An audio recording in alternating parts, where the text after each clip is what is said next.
municipal, je vous proposais en fait d'observer une minute de silence à destination en fait de Laurence Leroy, qui était agent de l'accueil du pôle enfance et qui est décédé très récemment. Donc une pensée pour son compagnon et ses deux filles.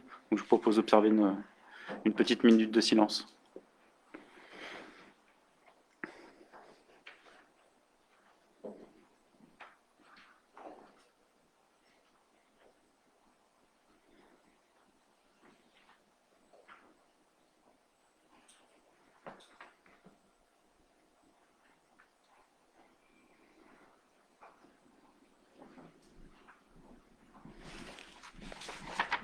Merci beaucoup à vous.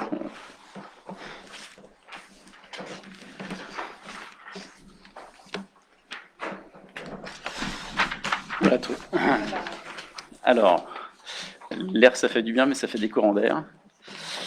Je vous communique donc les différents pouvoirs. Donc, pouvoir de Madame Catherine Iglesias, qui arrivera en retard, mais qui donne entre-temps son pouvoir à Frédéric Bell.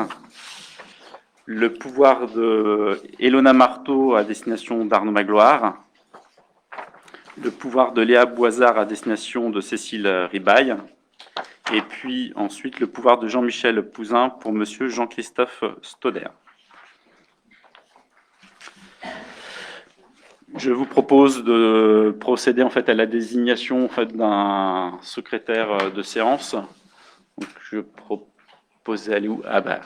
Alice, si tu en es toujours d'accord, je te propose de te rapprocher.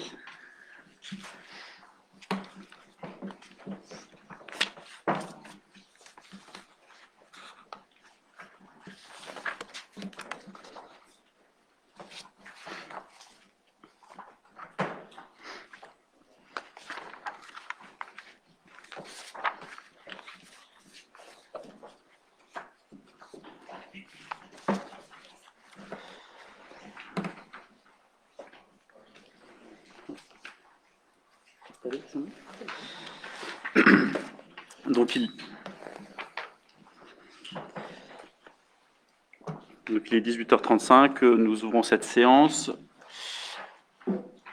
Nous passons en fait à l'approbation des deux conseils municipaux, donc l'approbation de la séance du conseil municipal du 4 juillet. Tout le monde a été destinataire.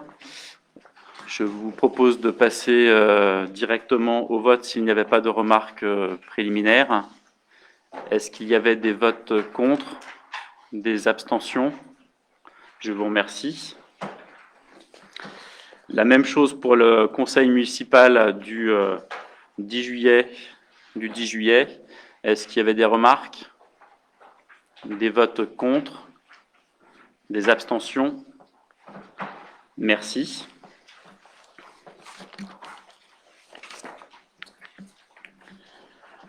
Je vous propose ensuite de passer aux informations relatives aux délégations du maire, donc notamment avec l'achat et le renouvellement de concessions. Est-ce qu'il y avait, donc vous en avez eu connaissance, donc est-ce qu'il y avait des remarques particulières, des votes contre, des abstentions? Merci.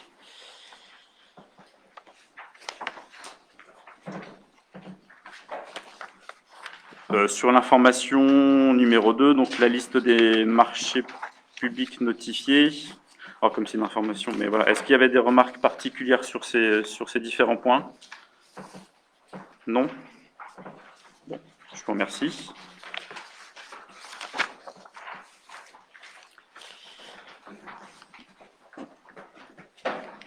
Je vous propose de passer au point numéro 1, avec l'accompagnement scolaire et la mise à jour du règlement intérieur. Je propose à Patricia Akin d'en faire lecture. Mes chers collègues, bonsoir. Le Centre social de Sainte-Savine propose un service d'accompagnement à la scolarité afin de soutenir les élèves saviniens des classes élémentaires et les collégiens dans leurs apprentissages et de consolider leurs connaissances.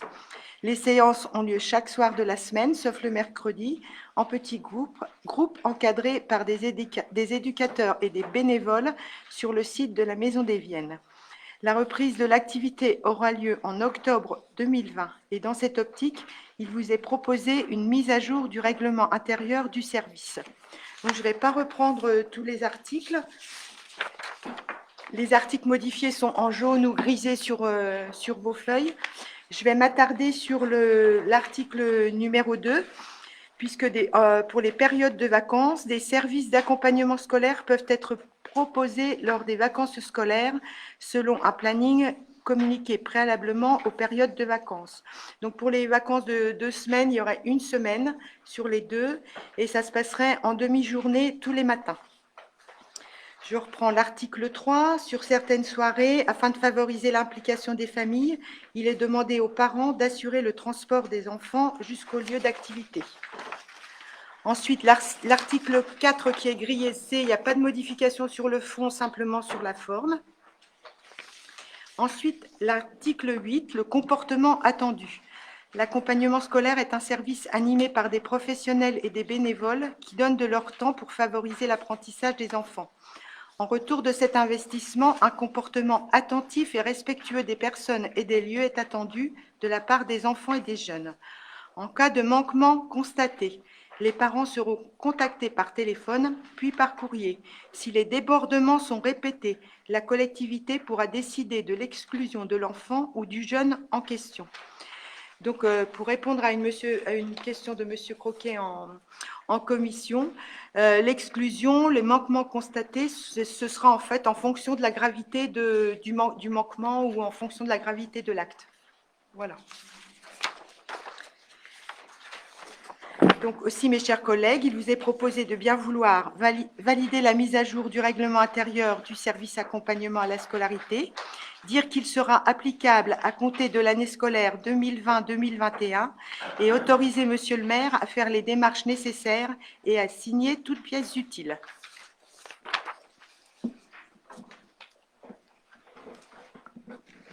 Est-ce qu'il y avait des remarques? Je propose de passer au vote. Est-ce qu'il y a des votes contre? Des abstentions? Merci. Rapport numéro 2, Conseil municipal jeune, avec l'extension du mandat à 2 années scolaires. Monsieur Laville. Merci. Donc, mes chers collègues, le CMJ regroupe des enfants volontaires scolarisés à Sainte-Savine du CM1 jusqu'au collège, donc qui vont s'investir pour la commune avec différents projets, l'amélioration du cadre de vie, solidarité, etc. Donc, il sera installé au début du mois de novembre à l'issue d'élections qui se déroulent dans chaque école de la ville. Jusque-là, le mandat du CMJ couvrait 1 année scolaire, sauf que le temps était trop limité pour les enfants de mener à bien leur projet. Il est donc proposé, à compter des prochaines élections, donc qui auront lieu courant octobre et le vote en novembre, d'étendre le mandat des jeunes élus du CMJ à 2 années scolaires. Donc voilà. En cas de désistement de l'un des membres pour la première année du mandat, un appel aux volontaires sera organisé au sein des écoles afin de compléter l'instance jusqu'à la fin du mandat. Et pour terminer, l'équipe municipale souhaite développer l'implication des jeunes, y compris celle des jeunes adultes, dans la vie citoyenne communale. Une réflexion sera amorcée en ce sens pour ouvrir le CMJ aux jeunes jusqu'à 18 ans pour aboutir dès septembre 2021 à la création d'une nouvelle instance démocratique. Aussi, mes chers collègues, il vous est proposé de bien vouloir autoriser l'extension du mandat des élus du CMJ à une durée de 2 années scolaires à compter de l'année 2020, autoriser l'intégration des conseillers municipaux jeunes élus en novembre 2019 à l'instance pour les années 2020 à 2022 sans passer par le système d'élection. Donc là, je crois qu'il y a 2 jeunes qui veulent continuer le mandat qu'ils avaient commencé donc en 2019 sur les 2 années qui vont suivre. Et autoriser Monsieur le maire à faire les démarches nécessaires et à signer toute pièce utile. Merci. Est-ce qu'il y avait des remarques? Alors, Madame Zeltz. Alors, nous avions envisagé la même chose. Alors, Non, c'est pas Madame mais vous inquiétez pas, vous pourrez vous exprimer. Ah d'accord, excusez-moi, j'avais pas vu. Avec les masques, des fois on peut. Oui, allez-y, allez-y. Du coup, oui, moi c'était pour vous dire que c'était une excellente idée parce qu'un an, on ne peut rien faire. Et puis, ça motive les enfants aussi à s'engager sur un peu plus le long terme. Et ça, je pense que c'est bien aussi parce que ça leur apprend justement à garder un projet qui ne soit pas éphémère. Et comme on dit, dans une société où tout passe vite, je pense que c'est une très bonne initiative. Voilà, c'est ce que je voulais dire. Bah, Quand merci. c'est bien, il faut le dire. Merci. Alors, Madame Bell. Désolée. Oui, en commission, on en avait parlé. Bon, l'idée est très bonne. Et il avait été question, et tout le monde était relativement d'accord, d'intégrer moitié CM1, moitié CM2 pour que l'année d'après, les CM1, sur la deuxième année, vont rester en CM2 puisque les CM2 s'en iront, mais qu'il y ait toujours dans le CMJ les deux niveaux, CM1, CM2, et que chaque tranche d'âge ait une occasion d'y aller. On en a parlé en commission et... Oui, tout à fait. Donc après, sur l'organisation, l'objectif, ça sera pouvoir effectivement de faire une rotation par renouvellement, on va dire par moitié pour qu'il y ait une rotation. Voilà, Donc là, ça. c'est pas encore écrit, mais ça va être faire partie des évolutions. D'accord, merci. D'autres. Juste pour Oui, compléter, monsieur en Dully. fait, de ma propre expérience, il y a aussi des élèves de CM2 qui aiment prolonger sur le collège, donc c'est aussi, il y a des paliers qui peuvent être faits. C'est vraiment, en grandissant, ils ont aussi cette demande quelquefois. D'où l'objectif en fait de les amener jusqu'à la majorité, voilà, pour qu'après ils puissent vraiment devenir un citoyen et acteur de la vie démocratique. D'autres remarques? Je vous propose de pas d'autres remarques. Je vous propose de passer au vote. Est-ce qu'il y a des votes contre? Des abstentions? Je vous remercie. Rapport numéro 3, remplacement et modernisation des équipements d'éclairage public vétustes du passage couvert d'accès à la mairie reliant l'avenue Gallieni. Monsieur Blanchot. Merci, Monsieur le maire. Mes chers collègues, l'état médiocre et la technologie très ancienne des équipements d'éclairage public de l'allée piétonne couverte reliant l'avenue du Général Gallieni à la mairie imposent un remplacement complet des systèmes d'éclairage. Le devis et le descriptif technique que vous trouverez en pièce jointe présente le matériel proposé.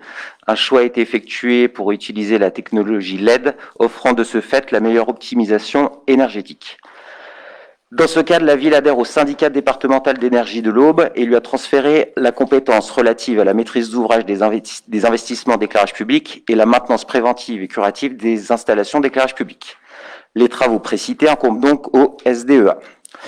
Selon les dispositions des délibérations dont je vous laisse lecture, le coût hors TVA de ces travaux est estimé à 9 000 € et la contribution de la ville est égale à 70% de cette dépense, soit 6 300 €.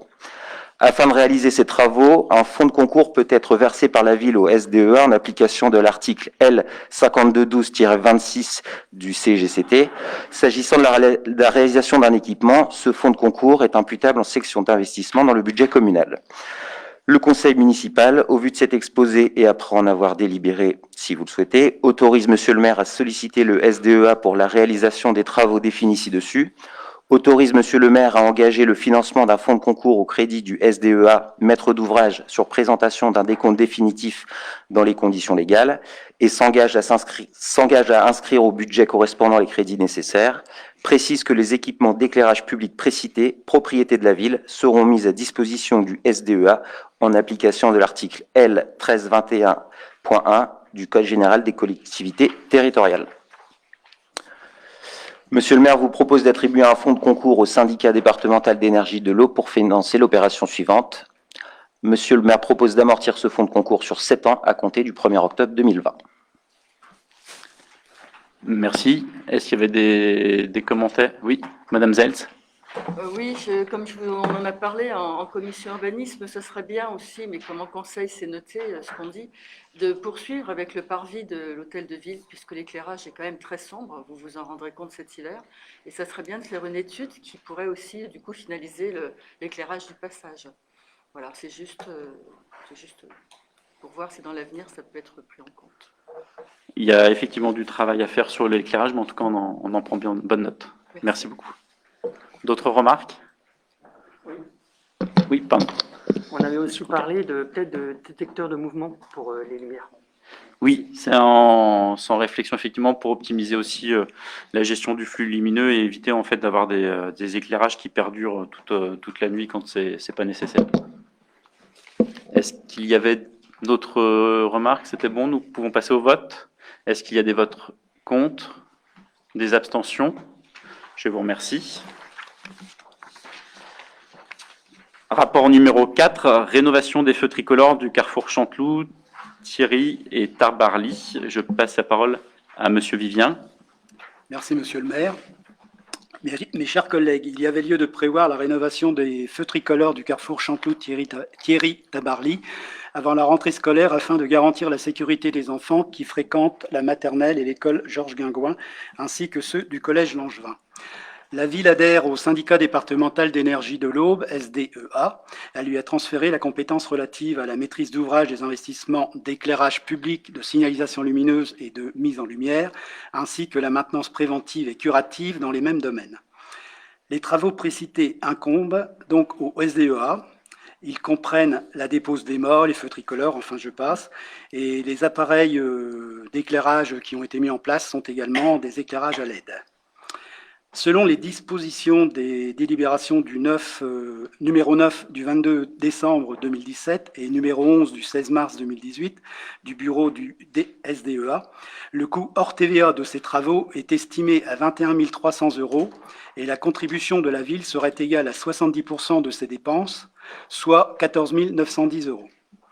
Afin de réaliser ces travaux, un fonds de concours peut être versé par la ville au SDEA en application de l'article L. 5212-26 du Code général des collectivités territoriales.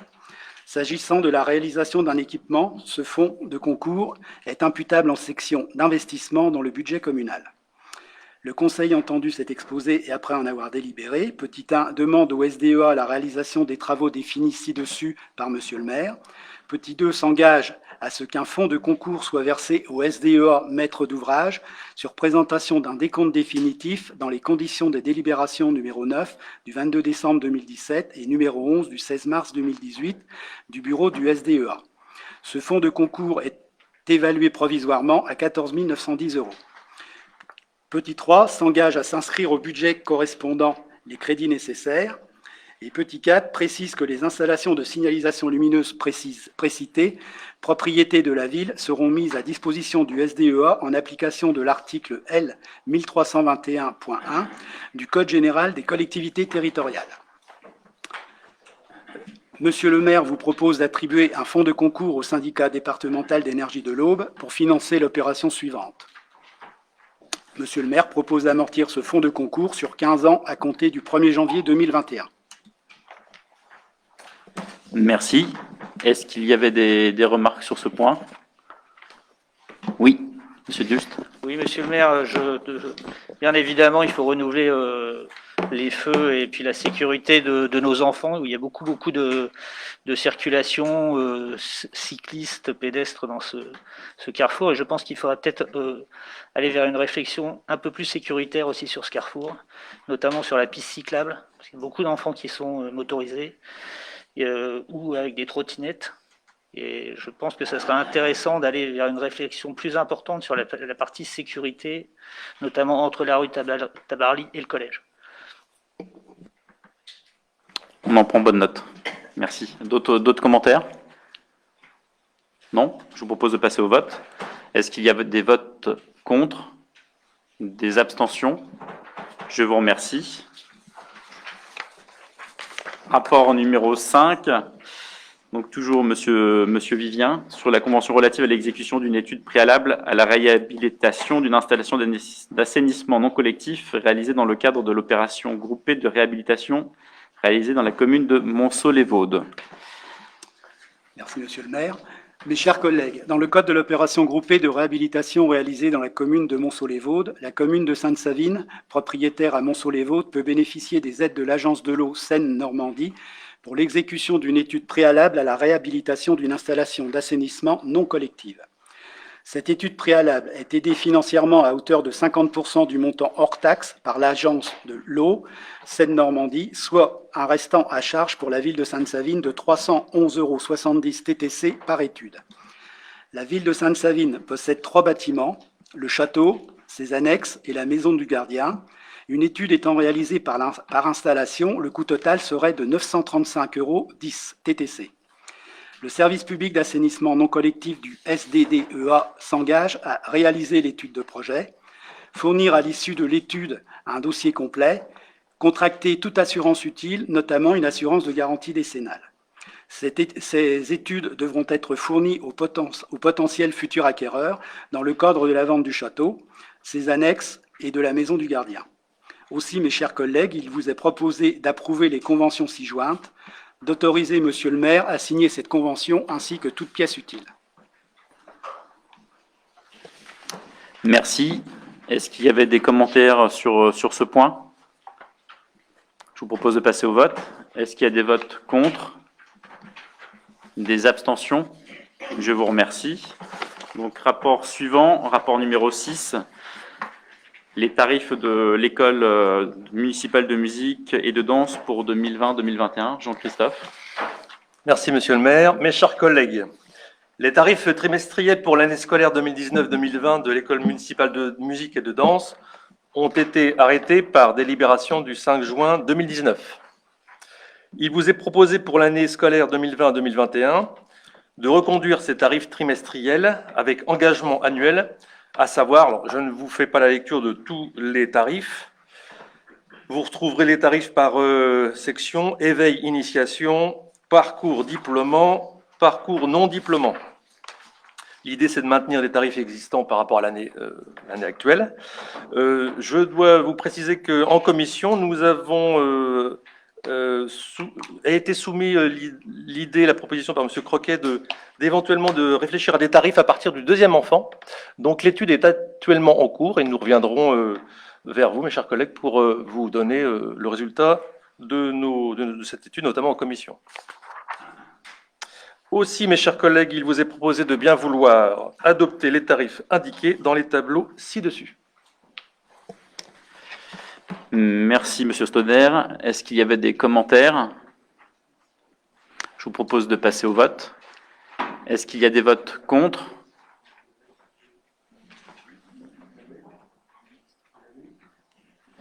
Monsieur Lex?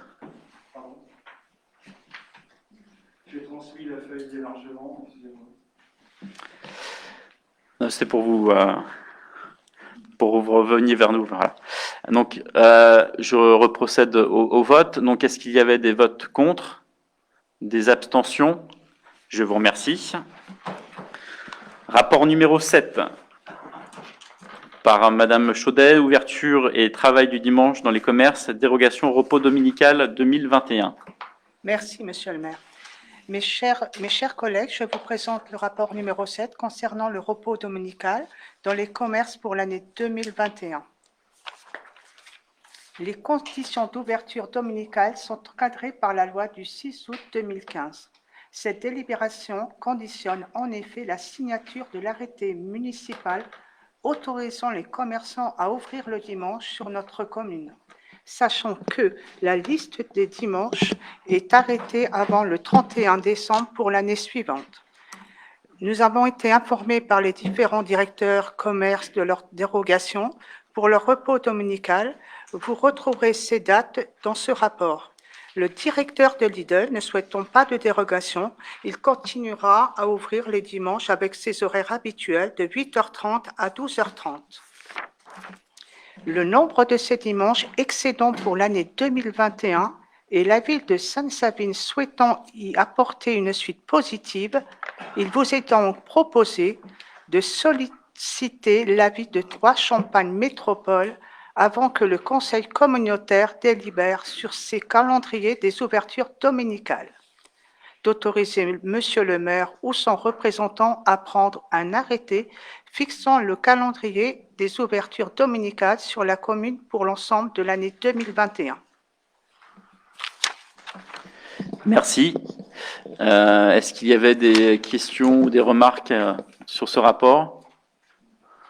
Monsieur Lex? Une question purement technique. Est-ce qu'on peut avoir le nom des rapporteurs en face des dossiers? Parce que moi, personnellement, je ne connais pas tout le monde par leur nom, par eux. En plus, avec les masques, c'est encore beaucoup plus compliqué. Est-ce qu'il y a moyen d'avoir le nom du rapporteur sur le dossier? Eh ben, on pourra le faire éventuellement la fois prochaine, oui. Je suis désolé, mais bon, Oui. Oui, désolé, de quoi? non, j'aimerais bien mettre un nom sur Oui, ben, et puis je vous invite à faire connaissance aussi. Hein. Faut pas attendre le conseil municipal. Mais je note. Vous inquiétez pas. Je vous... Ah.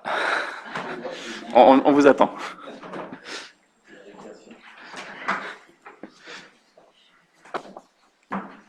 Il faut toujours quelqu'un avec une sonnerie, vous inquiétez pas. Donc je vous propose de passer au vote. Est-ce qu'il y avait des votes contre, des abstentions? Je vous remercie. Je vous propose de passer donc au rapport numéro 8, donc avec l'adhésion à l'association RTES. Madame Ribaille. Oui, donc merci Monsieur le maire, donc c'est moi, c'est juste pour vous indiquer. Voilà. Donc la ville de Sainte-Savine a engagé une démarche en matière d'économie sociale et solidaire. Donc je voulais juste vous faire un petit laïus par rapport à ça qui n'est pas forcément indiqué. Donc la loi du 31 juillet 2014 relative à l'économie sociale et solidaire marque la reconnaissance législative d'un mode d'entreprendre différent. Les collectivités, dans leur rôle de facilitateur, peuvent accompagner et inscrire dans la durée les projets. Donc, le réseau des collectivités territoriales pour une économie solidaire réunit des acteurs qui s'engagent dans une démarche de développement durable et de démocratie participative, avec pour but de remettre l'humain au cœur de l'économie. Donc, alors, cette association, dénommée Réseau des collectivités territoriales pour une économie solidaire, donc, a pour vocation de promouvoir les démarches des adhérents pour sensibiliser d'autres territoires à l'économie solidaire, de constituer un lieu ressource en termes d'information et un lieu d'appui à la mise en œuvre de projets, notamment par la mutualisation d'expériences locales et par le développement de démarches et d'outils communs, de contribuer à la formation des élus et des techniciens des collectivités adhérentes et d'élaborer une réflexion à partir des pratiques locales pour être force de proposition, auprès des pouvoirs publics. En fait, est accompagnée à ce rapport une charte que je vous invite à regarder en dernière page, qui vous indique qu'en fait, voilà, le RTES a pour but de développer une économie au service de l'humain et du lien social, au service des solidarités entre individus d'un territoire, au service d'un développement qui favorise la coopération et l'action citoyenne, au service de la qualité de la vie pour tous et de la préservation des ressources naturelles. Ce sera fondé sur un partenariat au niveau local entre élus, acteurs socio-économiques, et État. Ça impliquera la participation citoyenne, entreprendre ensemble et les pratiques démocratiques, et surtout, il y aura une hybridation des ressources entre public, privé, marchand, non marchand, monétaire, non monétaire. Et l'intérêt aussi d'adhérer, c'est surtout la mise en réseau des expériences locales qui se feront dans d'autres territoires, évidemment, que l'Aube et ceux que l'on connaît habituellement. Donc, les champs d'action, création de richesses, développement d'activités sociales et économiques, les finances solidaires, les monnaies locales, le développement de la démocratie participative, démocratie locale et éducation populaire, services aux personnes, sur l'insertion, commerce équitable, achat éthique, circuit court, etc., etc. Alors, dans ce cadre-là, aussi mes chers collègues, il vous est proposé d'adhérer à l'association Réseau des collectivités territoriales pour une économie solidaire, d'autoriser Monsieur le maire à représenter la ville au sein de cette association, d'acquitter la cotisation correspondant à cette adhésion qui s'élève à 300 € et d'autoriser Monsieur le maire à faire les démarches nécessaires et à signer toute pièce utile. Merci. Est-ce qu'il y avait des commentaires? Oui, Monsieur Moser. Moi, je n'ai pas besoin de micro, je voulais avoir suffisamment. On est d'accord sur le principe, bien sûr, parce que c'est effectivement un... Pour les enregistrements et puis pour la caméra. C'est bon, on va échanger nos places. Non, c'est bon. Le micro va enregistrer. Et donc, je disais, d'accord, sur le principe, ça fait partie des ressources qu'une municipalité peut mobiliser pour avancer dans les projets. Ma question, c'est si vous aviez déjà posé quelques axes ou quelques directions, quelques pré-projets permettant d'utiliser ces ressources dans les mois qui viennent ou dans les années qui viennent. ou des priorités, localement. Alors, il y a un programme d'action qui est en cours de rédaction et dont je pense que Madame Ribay se proposera en commission de vous les présenter, mais il y a des choses qui sont à l'écriture. D'accord, voilà, c'est tout. Ben, merci. Madame Zeltz? Oui, monsieur le maire, nous, on va s'abstenir, on n'est pas contre, mais on trouve qu'il y a suffisamment peut-être d'idées à trouver localement et être imaginatif et peut-être demander à la population aussi son idée, donc les réseaux. On va vous laisser faire, on verra, mais pour l'instant, on va s'abstenir. Pas de souci, mais n'hésitez pas par contre à aller vous rapprocher ou à aller regarder ce qu'ils font. Il y a beaucoup de choses très intéressantes. L'objectif étant, en fait, c'est aussi de se nourrir d'expériences aussi d'autres territoires, parce qu'on n'a pas forcément la science infuse, et donc c'est aussi un réseau d'échanges, aussi de partage et puis d'interconnaissance. Voilà.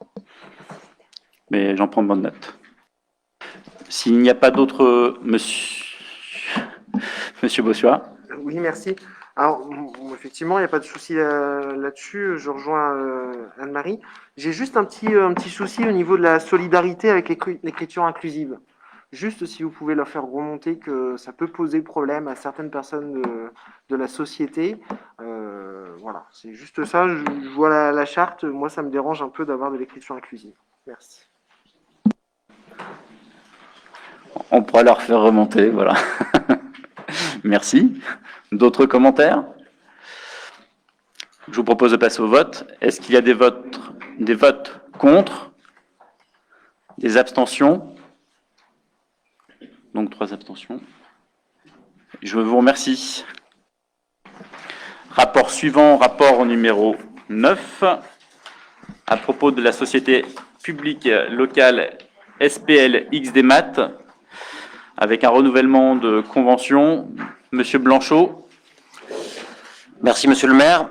Chers collègues, par délibération du 9 mai 2012, la commune de Sainte-Savine a décidé de devenir actionnaire de la société SPL XDMAT, créée en février 2012 par les départements des Ardennes, de l'Aube et de la Marne, et rejoint ensuite par les départements de l'Aisne, la Haute-Marne, la Meuse, la Meurthe-et-Moselle et les Vosges, afin de bénéficier des outils de dématérialisation mis à disposition comme X-Marché, X-Act, X-Paraf, X-Fluco, X-Convoque, X-Elec, X-SMS.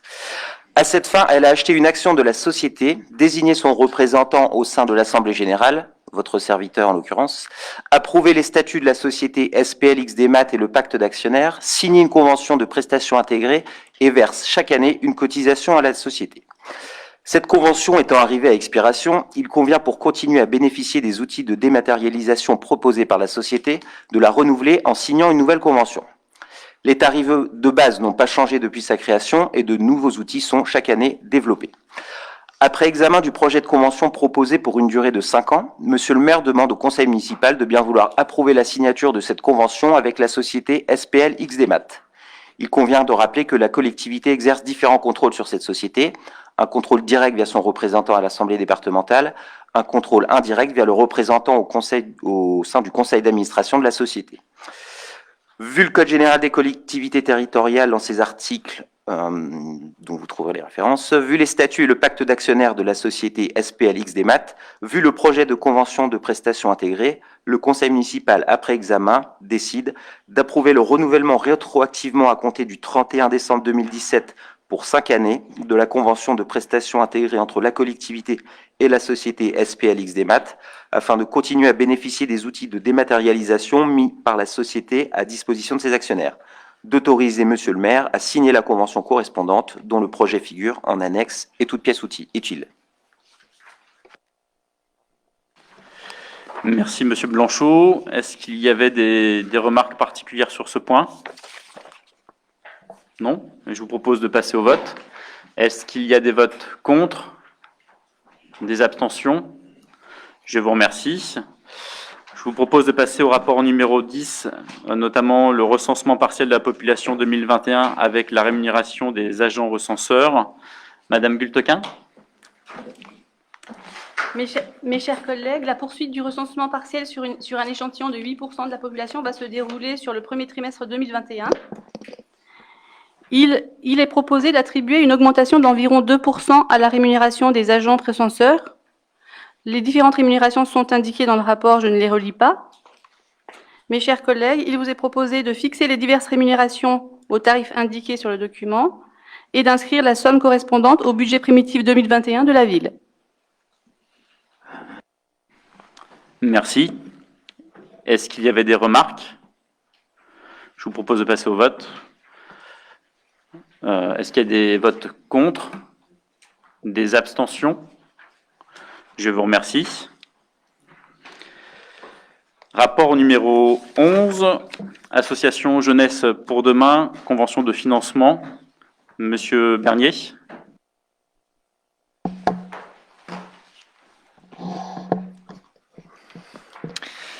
Mes chers collègues, dans le cadre de la convention relative au financement de la prévention spécialisée signée le 1er mars 2005 entre la ville de Sainte-Savine et l'association Jeunesse pour demain, il est nécessaire d'adopter un nouvel avenant fixant les termes financiers pour l'année 2000.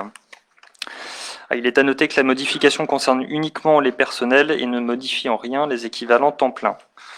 Donc, je vous laisse en pièce jointe prendre lecture du tableau récapitulatif. Donc, les initiales ETP correspondent à équivalent temps plein. Donc, vous avez le détail pour chacun des éducateurs spécialisés. En dessous, vous avez le détail. Donc, la subvention sera au total de 24 698 €, donc un tiers de salaire à hauteur de 15 626 et le reste en fonctionnement, 9 072 €. Aussi, mes chers collègues, il vous est proposé de bien vouloir approuver les termes de l'avenant 2020 et d'autoriser Monsieur le maire à signer le dit avenant. Merci. Est-ce qu'il y avait des commentaires sur ce rapport? Monsieur Moser. Là encore, effectivement, sur le principe, je pense que c'est un des meilleurs outils de prévention pour éviter à bien des jeunes, des ados notamment, de basculer à certains moments. Et depuis des années, la JD fait un travail remarquable à Sainte-Savine, même si ça ne se voit pas beaucoup. Voilà, donc je voudrais approuver cette continuité. Merci. Alors on vous donne raison, et d'ailleurs on avait demandé à ce qu'on ait le rapport un petit peu d'activité justement de l'association Jeunesse pour demain, notamment au regard de la période post-confinement, durant laquelle on a observé des comportements de jeunes qui étaient un petit peu différents de la normale, et on pourra le transmettre en commission pour que chacun en prenne connaissance. Merci. D'autres remarques? Non. Je vous remercie. Je vous propose de passer au vote. Est-ce qu'il y a des votes contre? Des abstentions? Je vous remercie. Rapport numéro... Monsieur le maire, s'il vous plaît. Oui, Juste Monsieur Marandet. Une petite question. Dans la note de synthèse, comme dans les dossiers de commission, il était prévu à ce stade de déroulement de l'ordre du jour une délire pour les indemnités de conseil allouées au comptable du Trésor. Oui, oui, tout à fait. C'est un point qui a été retiré de l'ordre du jour. Merci. Il y a une explication dans la note de synthèse. Mais enfin voilà, il y a une articulation un petit peu différente, donc qui fait qu'on n'a plus besoin de délibérer sur ce point. Merci. J'en reviens au rapport numéro 12, pardon. Bien mobilier communaux, mise à la réforme, Monsieur Huard. Merci Monsieur le maire. Chers collègues, divers véhicules affectés aux services municipaux ne sont plus à même, en raison de leur ancienneté ou de leur état, d'être utilisés. Il est donc proposé de procéder à leur mise à la réforme. Les biens concernés sont les suivants. Il s'agit d'un Citroën Berlingo, dont la date d'achat était le 18-10-2004, avec destination du bien en vente, d'un Peugeot Boxer en date d'achat du 10-06-2002, destination du bien à la vente, et d'une Renault Twingo, dont la date d'achat est le 2-7-2001, et destination du bien destruction. Le conseil municipal, après en avoir délibéré, autorise Monsieur le maire à procéder à la réforme des biens récapitulés dans le tableau ci-dessus, autorise la sortie d'inventaire de ces biens, autorise la cession de ces biens à des tiers, conformément à la destination indiquée dans le tableau ci-dessus. Merci. Monsieur Moser. Oui, simplement une demande de renseignement, puisqu'il a été budgété 123 000 pour acheter 7 véhicules, c'est ça, 9, dont 4 électriques, etc. Tout à fait. On met à la réforme 3 vieux véhicules. Qu'en est-il des 4 qui seraient susceptibles d'être remplacés par rapport aux 7 qui vont être commandés ou qui sont déjà commandés? Il y a un écart dont j'aimerais bien avoir. Là aussi, enfin, il y a une étude de reprise, hein. Les 2 qui sont donc sur la vente, c'est des reprises. Oui. Donc le berlingot et le boxer. Et sur les autres véhicules, on est en train de ficeler cette partie-là. Oui, autrement dit, c'est bien le remplacement de 7 véhicules, en fait. Oui. C'est pas l'ajout au parc de véhicules neufs en gardant quelques véhicules plus anciens, etc. Ah ben, il y aura forcément de la conservation de véhicules anciens. Après, il y a ceux qu'on met au rebut. Oui, non, mais entre les 7 et les 3, vous voyez? Entre les 7 et les 3. C'est pas grave. C'est le calcul. Non, parce que le principe de remplacement des véhicules vétustes, hein, bien sûr. Tout à fait. Et il y a surtout en fait, des véhicules qui encombraient en fait, les services techniques. Oui. Donc c'est aussi, avant tout, remettre en état de fonctionnement correct le parc de véhicules et aussi libérer de la place, notamment aux services techniques, parce qu'ils sont relativement encombrés de véhicules qui ne servent plus. Donc l'achat de ces 7 véhicules, que je ne conteste pas, c'est nécessaire. Pour l'instant, il y a 3 véhicules dont on connaît la destination, des véhicules anciens, et il y en a 4 autres sur lesquels vous êtes en train de voir ce que vous allez en faire. C'est ça? D'accord. Tout à fait. Très bien, merci, je voulais avoir les précisions. Merci. D'autres commentaires? Je vous propose de passer au vote. Est-ce qu'il y avait des votes contre? Des abstentions? Je vous remercie.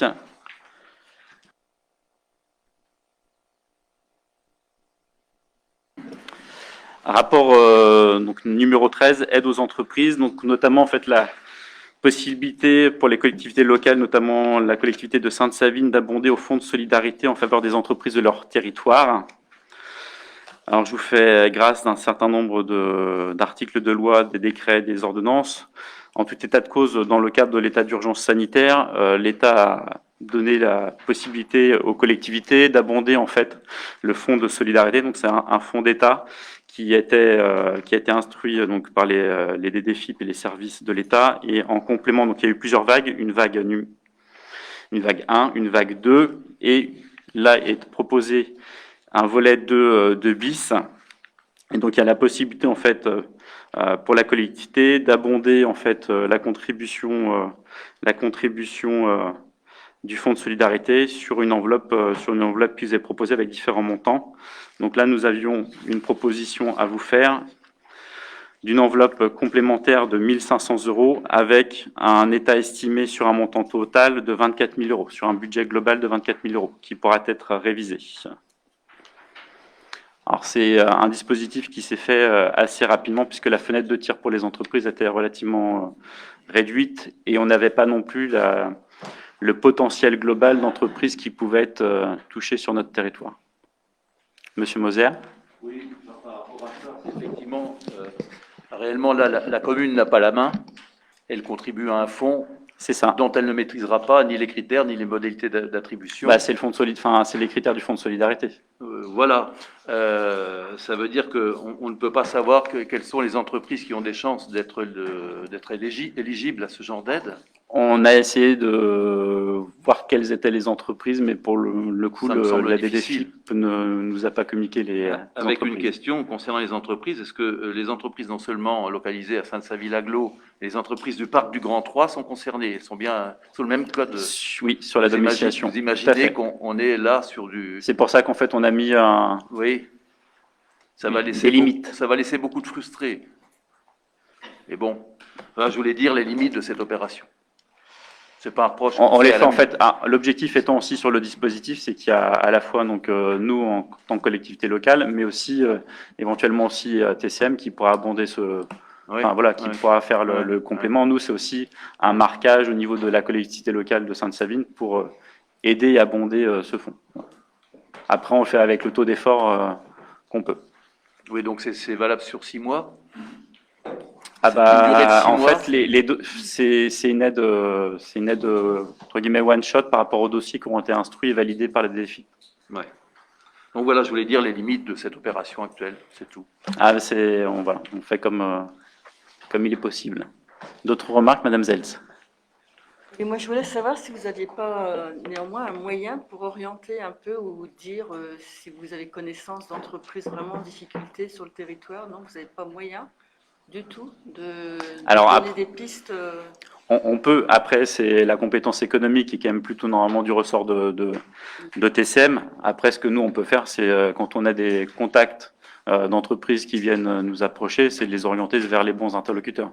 Sachant qu'effectivement, des fois, il y a un petit peu de complexité entre, par exemple, le fonds de solidarité, le fonds résilience piloté par la région. Enfin, il y a un certain nombre de dispositifs qui sont existants. Et donc, après, effectivement, il faut que nous, si on est sollicité, qu'on puisse les orienter vraiment sur les bons interlocuteurs. Mais en tout état de cause, si on nous approche, on essaiera de faire le mieux possible.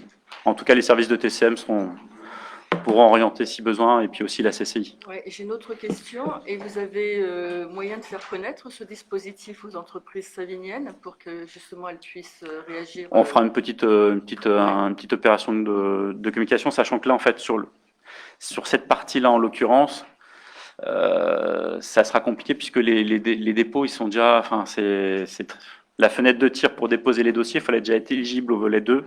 Et donc là, la fenêtre de tir, elle est un petit peu restreinte. Mais ça n'empêche de faire une communication en disant qu'il existe aussi les prêts garantis il existe un certain nombre de dispositifs à destination des entreprises et donc d'orienter si besoin les entreprises qui nous contacteraient vers les bons interlocuteurs, puisque ce n'est pas notre compétence et on n'a pas le cœur de métier sur l'appui aux entreprises. Oui, mais vous pouvez faire la transmission. Mais tout à fait. Hyper important. Monsieur Moser? On pourra avoir connaissance des entreprises qui auront pu bénéficier. Non, mais j'espère. Non, mais oui, de toute façon, on fera tout pour avoir la liste des entreprises. Ok, merci. Oui, monsieur Bossuat. Oui, monsieur le maire. Durant le premier semestre, vous étiez engagé justement à aider les entreprises saviniennes. Donc, est-ce qu'en complément de ce fonds de solidarité, vous pouvez nous donner un peu plus d'informations sur ce qui va être mis en place sur cette fin d'année? Oui, donc il y a le plan commerce qui est toujours en cours de finalisation. Voilà. Donc, plan commerce. Après, là, c'est une partie aide aux entreprises où un dispositif de l'État nous permet de contribuer, mais c'est des choses qui sont en cours d'écriture, tout à fait. Et le plan commerce va sur différentes apporter choses. Des aides aux entreprises? Le plan commerce, ça sera à destination du commerce. Donc après, il faut trouver les leviers qui permettront d'aider le commerce. Voilà. Un des leviers... pardon? Pardon, du coup, je réagissais, je me disais, et pas des entreprises de façon globale. Oui. C'est le plan commerce, mais c'est... Alors, les commerces, ça reste dans le giron, entre guillemets, de la collectivité. Mais pour le coup, il y a aussi... et les entreprises, voilà. par nature, c'est plutôt la compétence développement économique de TCM ou de la région. Voilà. Et en fait, la fenêtre... L'aide aux entreprises qui nous est proposée, c'est parce qu'en fait, on a une possibilité de le faire de par les règles élargies dans le cadre de la crise sanitaire. Mais j'avais bien en tête qu'il y avait l'action commerce, mais voilà, je me posais la question sur les entreprises. Ça devient compliqué. Voilà. Ah, monsieur Croquet. Dans votre plan commerce, est-ce qu'il y aura une contrepartie, par exemple, pour aider l'épicerie sociale? S'ils touchent une aide de la communauté dans le plan commerce, si, par exemple, est-ce qu'ils doivent reverser leur invendu? Je ne suis pas sûr d'avoir saisi la question.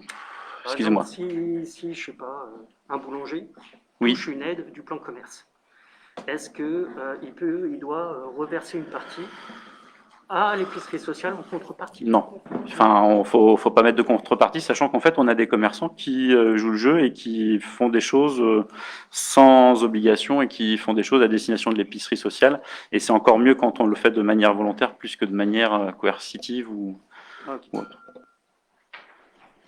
Est-ce qu'il y avait d'autres remarques? Sinon, je vous propose de passer au vote. Est-ce qu'il y a des votes contre? Des abstentions? Je vous remercie.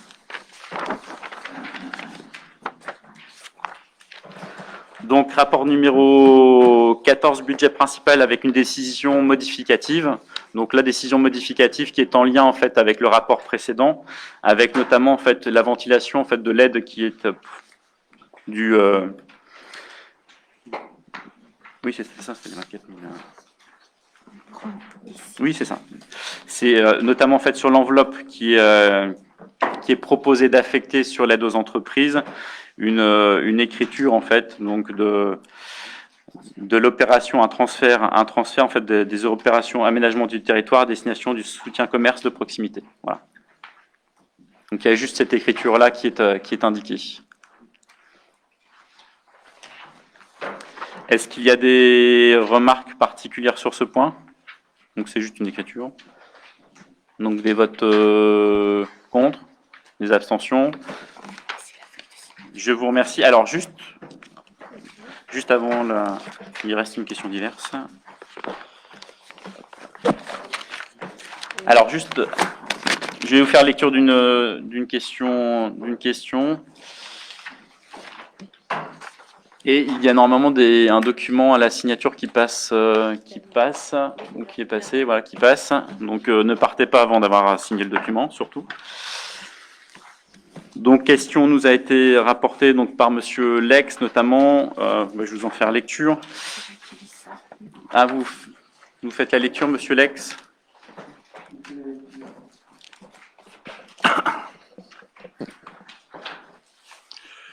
Cela concerne la destruction d'insectes nuisibles sur la commune, et notamment des frelons asiatiques.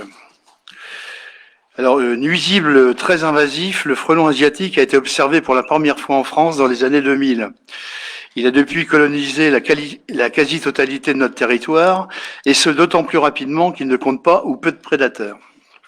Insecte très agressif, tueur d'abeilles, plusieurs de ces piqûres peuvent entraîner la mort d'une personne. On dit même qu'avec cette piqûre, il tue un cheval. Il est donc recommandé de faire appel à un professionnel agréé pour détruire son nid, souvent perché très haut dans les frondaisons, jusqu'à 20 mètres de hauteur. Récemment, un habitant de la rue des Jean de la Fontaine a dû faire appel à un de ces professionnels pour détruire un nid de taille, abrité dans un noyer en bordure du foyer logement Les Orchidées. Une telle opération se déroule en deux phases. La première consiste à gazer la colonie, la seconde, 48 heures plus tard, à décrocher le nid. Le tout dans des conditions extrêmes de sécurité, mise à l'abri du voisinage et tenue de haute protection pour l'intervenant. Les sapeurs-pompiers n'intervenant plus sur ce genre d'opération destruction, l'appel à un professionnel est donc obligatoire. Le coût d'une prestation pour le frelon varie entre 130 et 150 euros, 90 euros pour un nid de guêpe. À ce tarif, il est de fait que beaucoup de nos concitoyens se refusent à l'intervention. On peut les comprendre. Pourquoi, face à une telle menace sanitaire, la municipalité ne prendrait-elle pas en charge, ou tout en partie, les frais de destruction de ces insectes? Insectes, je le rappelle, ô combien nuisibles. Et selon les professionnels, de plus en plus de communes optent pour une solidarité financière. Aussi, monsieur le maire, les élus de Savie Plus vous demandent d'abonder dans ce sens, sachant que pour un nid non détruit, ce sont 5 qui risquent d'apparaître l'année suivante. Tout simplement effrayant.